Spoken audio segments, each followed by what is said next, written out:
So welcome everybody. Welcome to the Yale Law School Faculty Book Talk series sponsored by the Lillian Goldman Law Library. My name is Femi Cadmus and I'm the director of the Lillian Goldman Law Library at Yale. This afternoon's book talk features our very own Susan Rose-Ackerman, who is the Henry R. Luce Professor Emeritus of Law and Political Science and Professorial Lecturer in Law at Yale. And we have commentary this afternoon by Professor Nicholas Parrillo, who is the William K. Townsend Professor of Law and Professor of History. They will both be discussing Professor Rose-Ackerman's new book, Democracy and Executive Power, Policymaking Accountability in the US, the UK, Germany, and France. This book is a culmination and synthesis of Professor Rose-Ackerman's past work in policymaking and comparative public law. She is published widely in the fields of law, economics, and public policy, and she has edited 9 books on aspects of corruption and administrative law. And you might have joined us early when I said one of the things I like to do with new book releases is to look at the libraries where they have been acquired. And that's a good sign that you have a great book. So this book is in libraries all over the world. UK, Germany, and France, of course. You find those countries in the title of the book. But everywhere from Asia, Africa, just all over, it has been adopted in Australia. It is a great book. It's an excellent book. And for our commentary, we have Professor Parrillo, who is the William K. Townsend Professor of Law, and he has a secondary appointment as Professor of History at Yale. His research and teaching focus on administrative law and government bureaucracy and extend to legal history, remedies, and legislation. He's a recipient of many awards, including the ABA's Award for the Year's Best Scholarship in Administrative Law and the Law and Society. And I'm not going to take too much time. I'm now going to turn this over to Professor Parrillo. Hi, thanks, and thanks so much to the Law Library for organizing this. Susan, I don't know if you wanted to speak first and introduce the book, or I have some comments that I can offer first, or however you want to organize this. I thought I would introduce the book briefly, then be eager to hear your comments and get some questions from the audience. That's okay. All right. Yeah, certainly. And Susan, you should take as much time as you'd like to lay out the arguments and everything you're doing with this. Thank you. Okay, thank you, Nick, and thank you, Femi and Jason, and all your colleagues in the library for organizing this and publicizing it and getting some people to come. So thank you very much. I know everybody's troubled right now by the war in Ukraine. It's kind of taken over our spirits and minds these last few days. But I'd just like to ask us to step back a bit and think about, because after all, you think of war as a kind of a particularly brutal way of changing the way in which governments are operating. I'm asking you, as Nick and myself, as administrative law professors, to kind of stand back and think about the relationship between the public, the citizens, in a democracy, and the way in which policy gets made, and the importance of involving citizens in the policymaking process, not just in the in voting, not just in trying to have some impact on the way the legislature operates, but also on making accountable and providing information and background to the way in which the executive operates. And that's a major focus of the field of administrative law, at least in the U.S., and it's been my focus and interest in this project and generally in public law.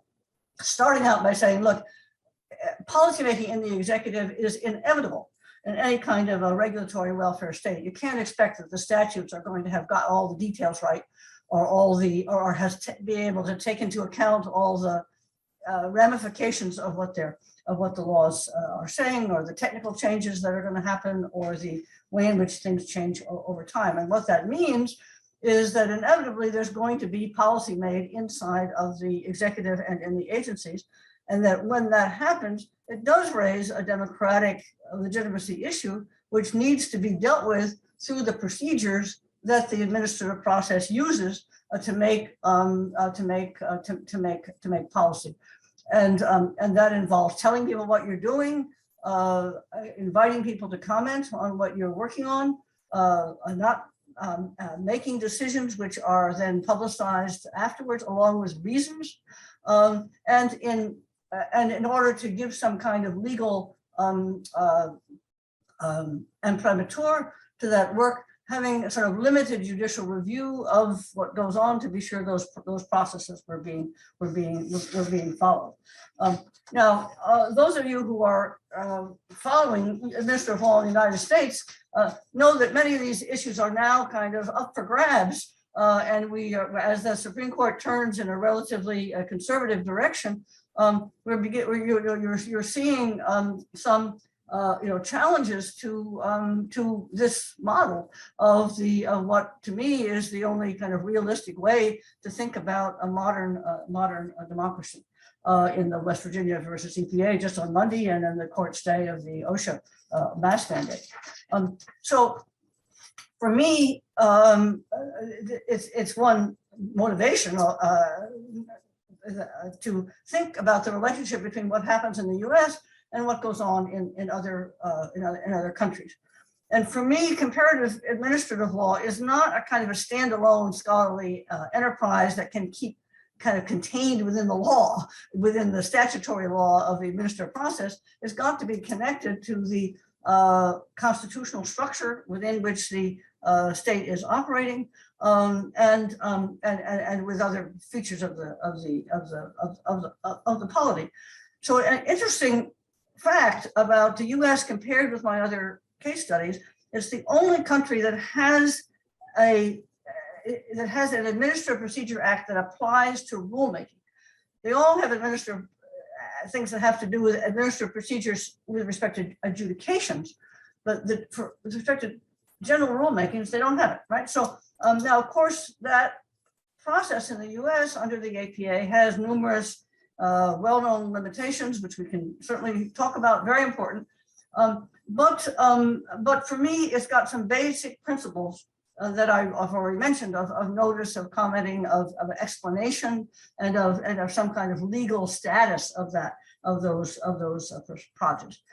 Now, the link between constitutional structure and some kind of legal framework for rulemaking, I think you can see it if you think about the two parliamentary systems that I'm looking at, the UK and Germany. UK is a kind of unitary parliamentary system, and if it's true that the same people control the legislature as control the cabinet, why would they ever want to pass a statute that would limit the freedom of action of that unitary government? And the answer is they haven't done that, right? I mean, there's pressures, public pressures in some ways, and some exceptions we can talk about. But the only form of review of rules is what doesn't happen in the US, which is the legislature being able to review many rules. In fact, being required, sometimes even the Lords being required to review rules. Now, of course, that doesn't mean much, right? When it's the same coalition that's controlling. It happens sometimes, but not much. Similar thing in Germany. Also not a statutory, there's provisions for the passage of rules. There are constitutional provisions allowing rulemaking, allowing the delegation of rulemaking authority in the Constitution, but not about what you do when you delegated it. And their upper house, which represents the states, does have an oversight view over rules that are going to be implemented by the states. But once again, if you actually look at what happens, not very much, right? It's not a real kind of binding constraint on what happens. And in fact, the Germans have something called the chain of legitimacy, which imagines that the legitimacy goes from the voters to the political parties, to the coalition and the government, to the bureaucrats that implement the rules without other inputs, other legitimate inputs. To me, that makes it's too simple, too simplified. When people vote in an election, they vote on a whole big bunch of party platforms, and that maybe there very little relationship between public views on particular policy issues that are being carried out. So it's important, I think, to think about the democratic legitimacy of the rulemaking process, given that the rulemaking process is going to occur in the executive. France is also a mixed system, but really a very strong presidential system. And there, I think the lack of much constraint for rulemaking has to do with the strength of the president and the relative weakness of the legislature, which I would say is also be the case in many of the Latin American cases that I've been looking at with a recent graduate of the law school going forward. So you have a public pressure for more input from some civil society, and it's being given in some areas. But generally, when something happens in my other cases, it comes about as a sort of voluntary initiative by the executive. For example, there was a big consultation on climate change in France that was organized by the government. It may lead to some good policy changes going forward. I don't mean to denigrate these; they can be very, very useful. But I do want to say there's a distinction between consultation processes that are done at the political in the political interest of the people who are currently in power, as opposed to something that's got to be carried out willy-nilly. But it is true the environment is a partial exception here. You have in Europe a special treaty called the Aarhus Treaty that applies to the administrative process as it applies to the environment. Unfortunately, it's not very strong in the rulemaking area, but it has helped to kind of motivate or put in place certain kinds of activities along these lines. So I think that that it's important to come back to the U.S. case, because of course, looking at all of these cases together, it does help you notice the particular limitations of the U.S. case. So however much I want to defend the basic principles behind it, for me, the key weakness is there's no requirement for outreach. It just says you have to put the notice in the Federal Register, and then you have to be open to comments. And the key part of that is that the agency that's doing the rulemaking can't decide who they want to hear from. Anybody can come in. Now, of course, it's biased, right? But in practice, a lot of the comments come from the industries that are going to be regulated. They don't have to listen to them. They still have to give reasons that can't be, oh, I just listened to the industry and I like what they had to say, right? You have to actually give a reason. But there's no obligation as a general rule to go and help provide funding, provide some help for people to come in. And that seems to be like extremely a weakness of the process. And of course, there are going to always be certain weaknesses that come about from the fact that some of the people who are going to be affected by a regulation in the future don't even exist yet, or don't know they're going to be beneficiaries or harmed by the thing in the future. It's in fact, for me, one important benefit of civil society groups that represent more general problems, not tied to particular people, but tied to general issues and concerns that could occur over time. Let me just say a couple more things before turning to Nick. In presenting this before in some other context, one pushback I've gotten is to say, well, process isn't that important. It's really substance. Well, of course, I don't want to deny the importance of substance. Substance is important, but it seems to me, as a general rule, that procedures within the government are really of key importance, partly in their connection to the way substance is dealt with.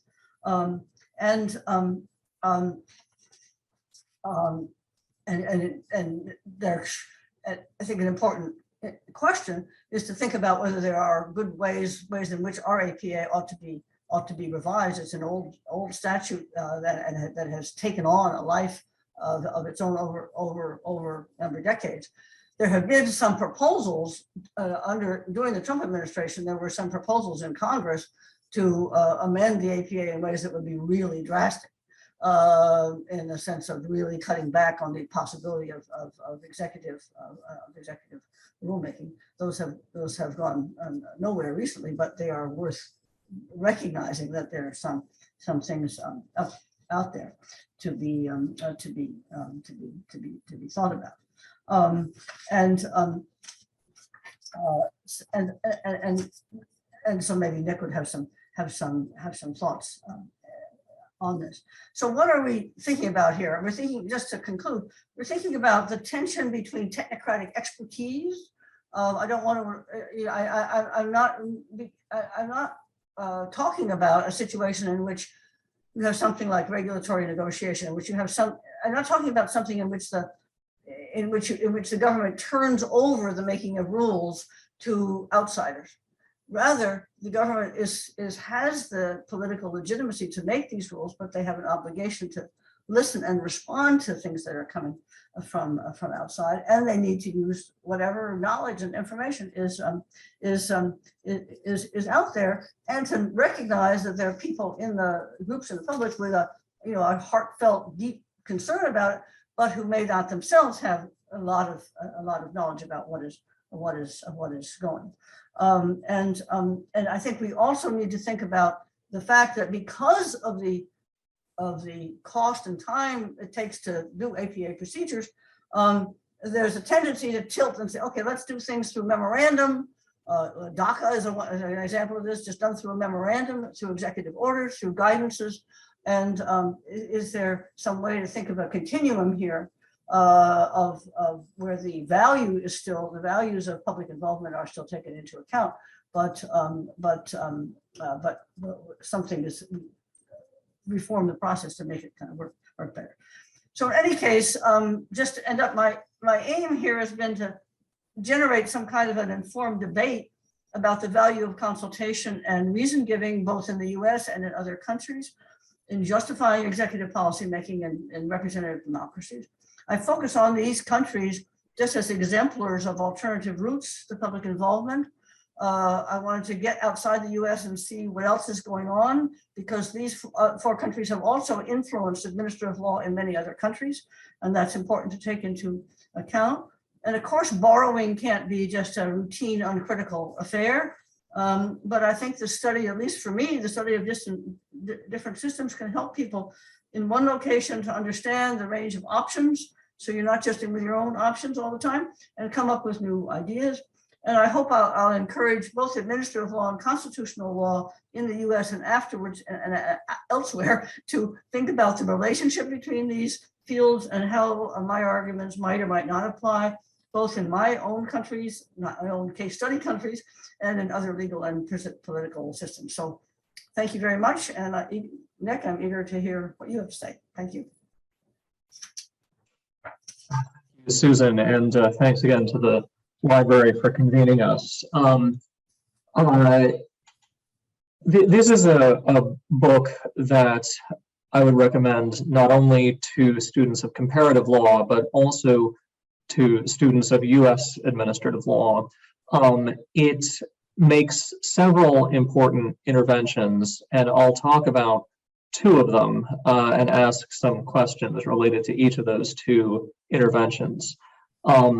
The first intervention is that the book is a measured and important defense of US administrative law's approach to rulemaking against the numerous and diverse critics who have been on the attack against US administrative law's approach to rulemaking. So even if you are only interested in the United States, which you should not be, the book is of interest even on that parochial dimension. And I just want to elaborate a little more on what's been going on in the discourse on U.S. administrative law to put into context what the book is doing there. So I mean, the elaborate and judicially enforceable notice and comment process for public participation that we have in the United States has been the target of many attacks that are different from each other and often mutually exclusive of one another. One set of attacks says that participation does not go far enough, or that agencies are not sufficiently responsive to participation. One attack along those lines, as Susan mentioned, comes from the Republican Party, and particularly the House Republicans, up to when they lost the majority in 2018. They repeatedly passed bills to impose even more elaborate procedures on major rulemakings, especially giving interested parties the power to cross-examine the agency's evidence, to cross-examine one another's evidence, as if a rulemaking were a kind of trial. And the idea that major rulemaking should be more trial-like has some important academic defenders, such as Chris Walker at Ohio State, Aaron Nielsen at Brigham Young, and others. Now, another attack saying that agencies should respond to participation even more than they do comes, I think, mainly from NGOs who are broadly on the left, who organize campaigns to get huge numbers of individuals to send comments on a rulemaking, and then express disappointment when the agency doesn't accede to what those hundreds of thousands or millions of commenters are saying. And this view, which is that notice and comment is a kind of voting or a kind of plebiscite, I think does not have many committed academic defenders, but it is implicitly how a lot of major NGOs frame the notice and comment process for the U.S. citizenry. Now, at the opposite end of the spectrum are attacks saying there's too much participation, or that participation is structured in such a perverse way that it would be better to just have less of it. There are several critiques along those lines. One is that taking and responding to comments in fear of judicial review causes agencies to be too slow in fulfilling their statutory mandates, or causes agencies to be less aggressive or less experimental or overly risk averse in figuring out how best to fulfill their statutory mandates. And a related critique is that agencies' obligation to respond to comments puts them under the thumb of private industry, because industry has the greatest capacity to come up with arguments about regulation that at least seem sophisticated to generalist judges who will be doing the reviews. Susan alluded to this. The critiques I've just mentioned invoke the well-known empirical fact, to which Susan also alluded, that in most rulemakings, most sophisticated comments, that is, the kinds of comments that courts will expect agencies to answer, come from business interests. People who make these critiques often want to make judicial review less intense and make the notice and comment process less elaborate, less time-consuming, in order to give agencies freer rein. And what would that practically mean if the agencies had freer rein? Well, it could mean that agency career staff would have more latitude to engage in instrumental reasoning to fulfill the goals that Congress sets in the enabling statute. Or it could mean that agency presidential appointees will have more latitude to impose political value choices of the president who has appointed them, which values are supposedly legitimated by the president's elected status. Or it could be some combination of career staff, instrumental reasoning, and presidential democracy. Critiques along these lines have been made by many academics, from Nick Bagley quite recently to Robert Kagan in some of his classic work, and in some ways our own Jerry Mashal. Now, in Susan's book, you will find perhaps the literature's most measured and sophisticated defense of the U.S. approach against these attacks that are coming from all sides. And she manages to defend the notice and comment process and judicial review of rulemaking without romanticizing either of those things. The book is pervaded by a brutal frankness about how all institutional arrangements fall short of the democratic theories that we would like to measure them against.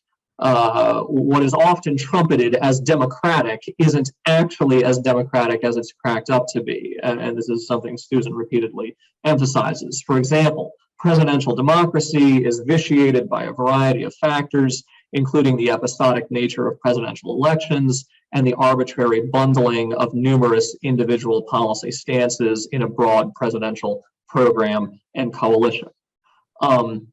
Susan finds participation in rulemaking to be an irreplaceable element of a meaningful democracy because it allows people agency in entering policymaking in a subject-specific way and a deliberative way, in a way that no other institutional mechanism really can. Not presidential elections, not referenda, not deference to career technocrats, and not trial-like cross-examination.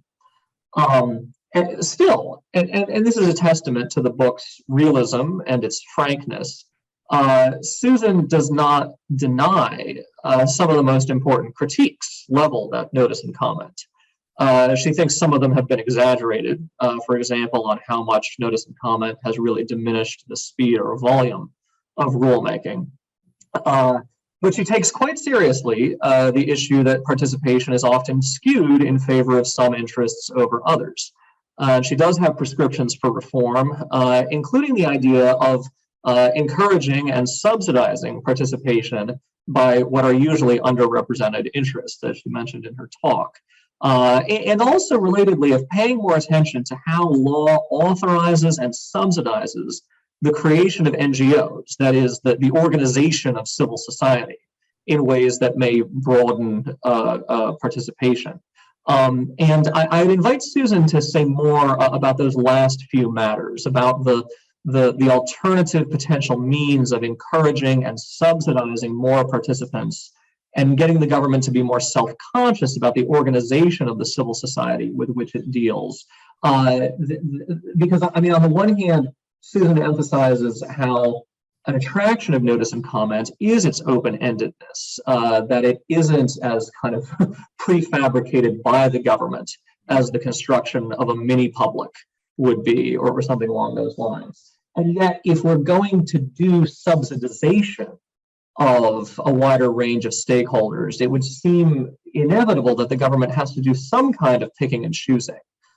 Is there a tension there? How might one negotiate the tension? I'd be interested to hear more about that. Great. So that's what I have to say about the first intervention. And then more briefly, I'll talk about a second intervention that the book makes. This will be a little less parochial, although I am not a comparativist. I'm only a US scholar, but I'll try to be less parochial here. So the second intervention is to analyze the relative absence in Western Europe of robust, judicially enforceable mandates for public participation and regulation, like the one that we have in the United States.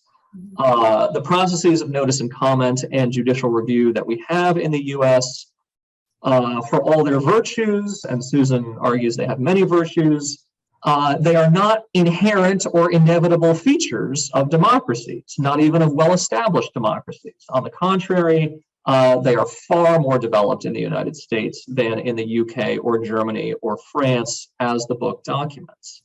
So the book is valuable for American lawyers in that it shows us just how contingent are the arrangements that seem so familiar to us.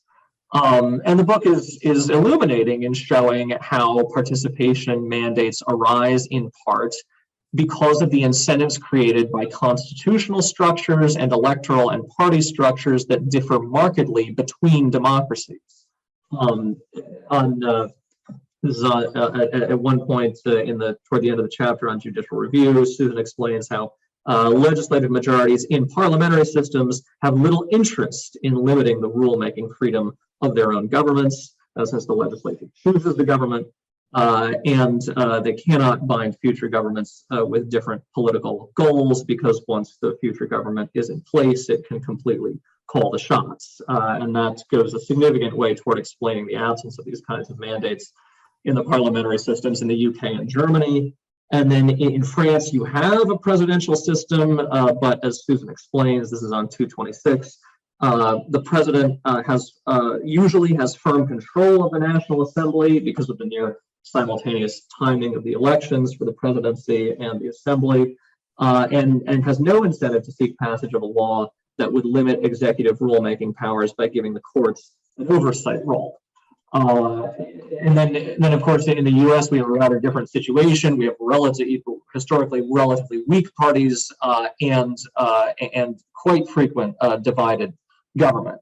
But despite these big structural differences between Western Europe on the one hand and the U.S. on the other, the book indicates that if the needle is moving, if the needle is moving at all in Western Europe, it seems to be moving somewhat in the direction of more public participation.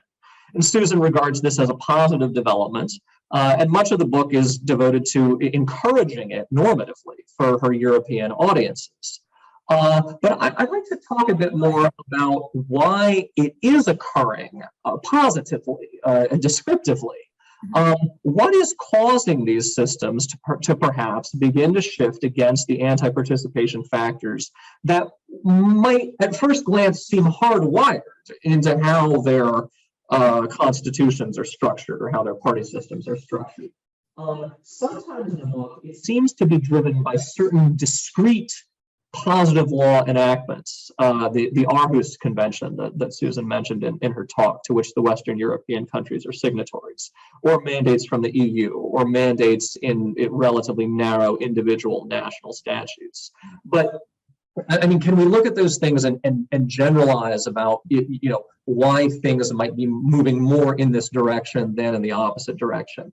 And I would note that a motif throughout the book is that the leading edge of increases in participation is generally in environmental law. That's true of all three of the European case studies. And I would add that if you look at the emergence of the regime we have in the US in the 1970s, it is to a large degree through cases about environmental law. The EPA in many ways is the model of a relatively participatory agency. It has tremendous capacity for an experience in notice and comment. It invented regulations.gov and ran it for a long time. Ruffelshaus, when he was head of the EPA, kind of theorized the idea of the agency as a fishbowl, as a relatively transparent and participatory agency. So, I mean, is there something about environmental regulation, something about the formation of interest groups that it tends to create, or the type of politics that it tends to foster, that it tends to call these kinds of institutional arrangements into being? But if that is the case, then is there a tension between arguing that environmental law can be a model and someone else who might argue that, well, environmental law is sui generis? It may not be generalizable. What would Susan say in response to that? But anyway, those are my thoughts on the book. I'd love to hear Susan's responses, but no obligation. I know we also need to get to questioners from the. Yeah, I won't stay too long, but those are really good comments. Well, your first one, just quickly, the idea that the rulemaking process should be analogized to a trial is just to misunderstand what it's about, right? At least it's not a trial. It's a policymaking enterprise that should be operating more on the decision making to make policy, right? And that's very unfortunate to think about it as a trial like thing. And similarly, it's also not voting. I mean, both of these models are not appropriate models for what's happening here in terms of policymaking. And I think the only thing you can say about the encouragement, like that FCC case where there are like millions and millions of comments, is that most of them are pretty easy for an agency to handle because they're all exactly alike. But there is a question about, is there some way to kind of handle that just kind of technically through some clever online way of doing it to manage all of those things. I'm not an I think there probably are some interesting innovations that people could make that would lead to some of this stuff being handled well. I think there are some interesting ideas that I talk about in my chapter in the book on public participation. Because I realized as I was writing the book, I haven't really thought about alternative ways of public participate. And there are some things. I think the many publics actually are versions of this that can be done. You probably know of Jim Fishkin's deliberative poll enterprise. And there are others that are sort of systematic ways of trying to bring in broad range of opinions of the public in some way other than just say send in a postcard saying I like it, right? And that involves some kind of education of people in the process of developing their views about something going forward. And I think that's a place where there should be and could be some really interesting innovations. You raise good questions about Europe, or I would say about the environment. The environment is, some of the environmental problems are very general. They can't be collapsed into individual adjudications very easily. And so if they're going to be some kind of organization, it's kind of got to be at that broader policy level. That can mean that for other kinds of issues that can be kind of pulled apart into sort of, here's the individual who's this way, but there's also, say, things in education and health, worker safety, certain kinds of those things can be described as a set of individuals being hurt in a particular way by a particular thing, but the underlying problem is a more general social problem. And then there may be some tensions. It would be interesting to study. I don't know, probably people have done it. I don't know about the relationships between the tension that maybe a civil society group faces between doing things that help particular individuals and doing things which are consistent with a broader policy change. I mean, you see this in the kind of the test case situation, who should be the plaintiff in a particular case, who may be kind of sacrificed to the broader concern of the group that's subsidizing them. But I think that it is important to think about this. And of course, it's important to notice that in Europe, where there is a lot of public participation is at the project level. So you've got in Germany quite complicated, well-developed law with respect to individual projects. So the siting of a nuclear power plant, the putting of a high tension power line to bring the wind power from the north of Germany down to the south where industry is. So there's lots of process in there that is basically giving voice to the people who are going to be individually affected. And in fact, one of the critical parts of that paper of the chapter on German public involvement is to point out that that disjunction between having not much public involvement in the making of the general policy, and then it pops up later on in the question of citing the thing. So it would be an interesting question. I mean, that's part of, I think, the debate going on to some extent in Europe of people recognizing that misfit and asking whether the provisions for public involvement should go back farther, and this is an environment area, or in other areas. I'm sure there may be some other questions that people with some backgrounds in history and sociology would have to bring to this story, but these are the things that seem to me important. And it's also it's true that the environmental movement is a global movement, but it's probably also true for a whole range of other things as well that would be interesting to follow up on. But I'd like to leave, so we have 10 minutes, so I'd like to leave some time for some comments from the audience. If I guess Jason, you're going to see if anybody has something they want to ask. Sure. So we have a couple of questions. The first one that came in, how does one consider the efficiency trade-off of educating and consulting the public? To play devil's advocate, in the same way that patients defer to the doctor's expertise in medicine, why does governance not follow the same analogy?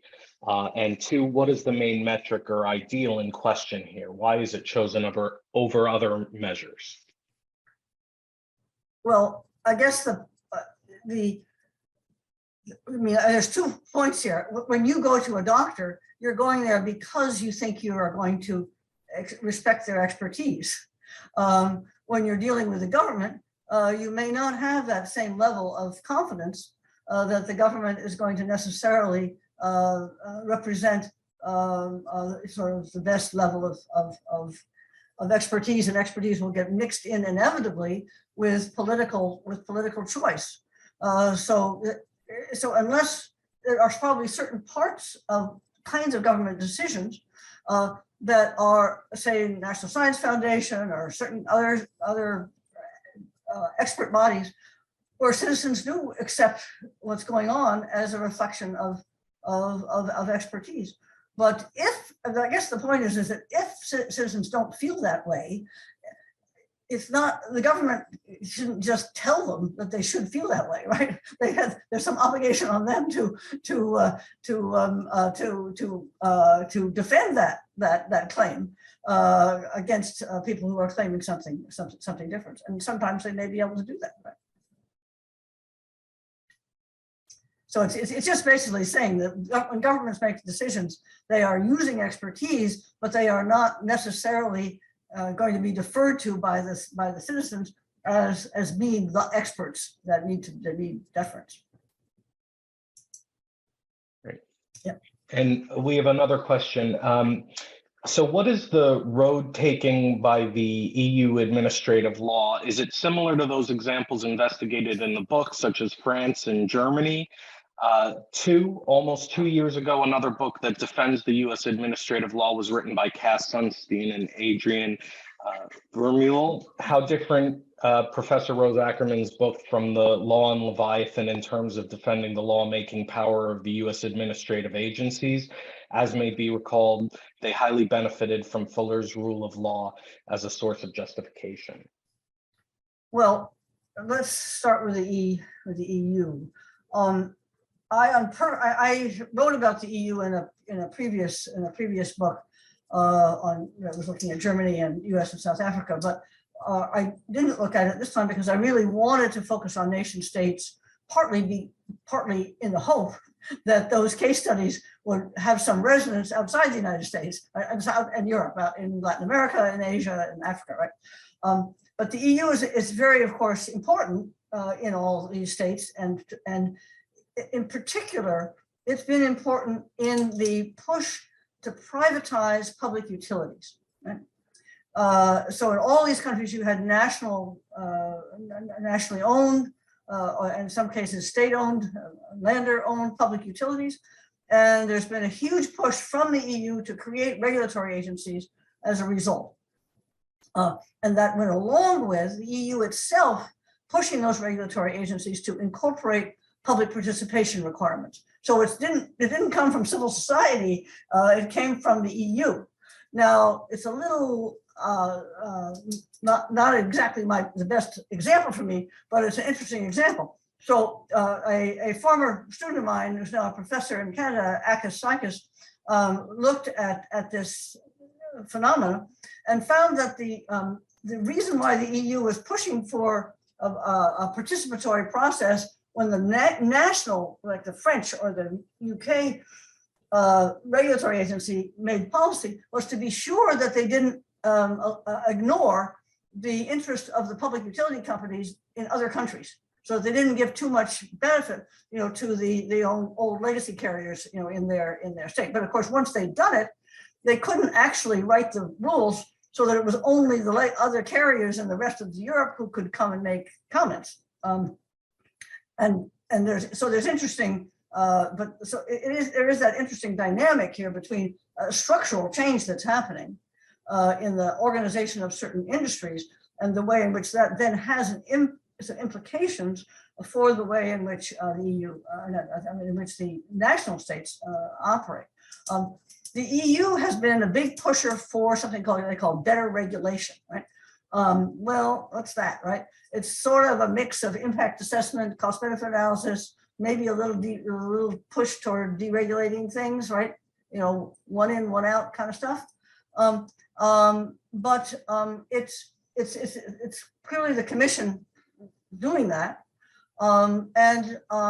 It is, and they do talk about public participation, consulting stakeholders, consulting people. So it's part of their rhetoric. I think it is partly that it has become part of the, you know, the kind of flag you wave around, right? And then you need to see what it matters in practice.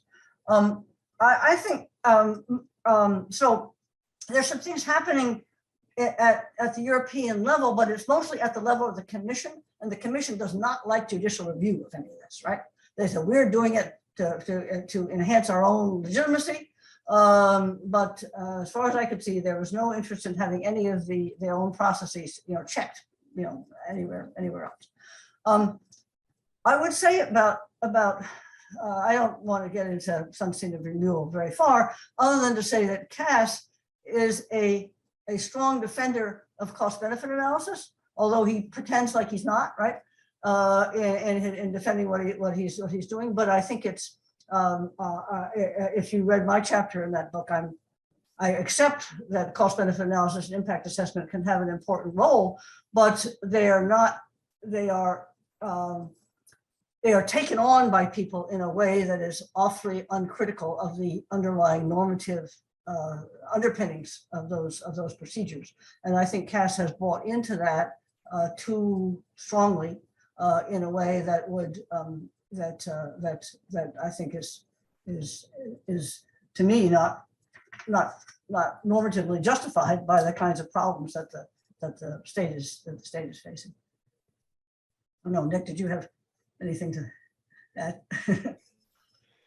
And we have time for one final question. Okay. What are the relevant criteria to determine when a subject matter can be submitted to referendum, or rather it should be decided by the elected representatives with no public consultation? Well, that's kind of an important question, not one I deal with. I mean, I'm kind of taking what the legislature gives to the administration as an issue, but there is, I'm for public consultation, but not really for either regulatory negotiation or for referendum as a big way of actually making policy that has legal force. And it's because of the lack of knowledge that will go into those, can risk going into those decisions. You see in the many of the Western states in the United States, it's quite easy to get a citizen's petition on the ballot, and then you have a warring petition from the other side. I think it's so. In other words, I guess what I'm trying to do is I'm trying to defend a deliberative process inside the executive, where that deliberation is informed by the outsiders who care about what's going on. I recognize, of course, that the legislative process itself doesn't always comply with any of those ideals, but it's to some extent a justification or consistent with a claim that once the executive gets delegated some authority to do something, they have an obligation both to satisfy what the statute says, of course, or what the Constitution requires, of course, but also to try to understand the implications of those statutory mandates on the public, on the government. I mean, on the society out there that they're dealing with. So I'm not. I guess the easy thing to say is that the sort of direct democracy sides of stuff are giving up on largely the other piece of the story, which is both the technical benefits and the link back through what happens within the representative legislature. Great. Well, thank you very much. It's 1 o'clock, so I'll let everyone go now. But thank you very much, Professor Parrillo, Professor Rose-Ackerman, and everyone who attended. This was a fascinating discussion. Thank you very much. Good. Thank you. Thank you, Thank Nick. you. Thanks for doing this. It's great. Bye-bye. Thank you, Susan. Bye-bye. Thanks, everybody.